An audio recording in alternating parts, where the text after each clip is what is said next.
गुरुब्रह्मा गुरुविष्णु गुरुदेवो महेश्वरा गुरु साक्षात् परब्रह्मा तस्मै श्री गुरवे नमः।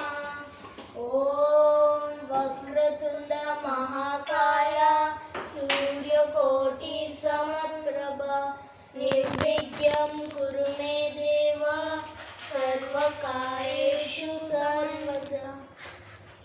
ॐ ज्ञानानन्दमयं देवं निर्मलास्फटिकाकृतिम् आधारं सर्वविद्यानां हयग्रीवम् उपास्महे।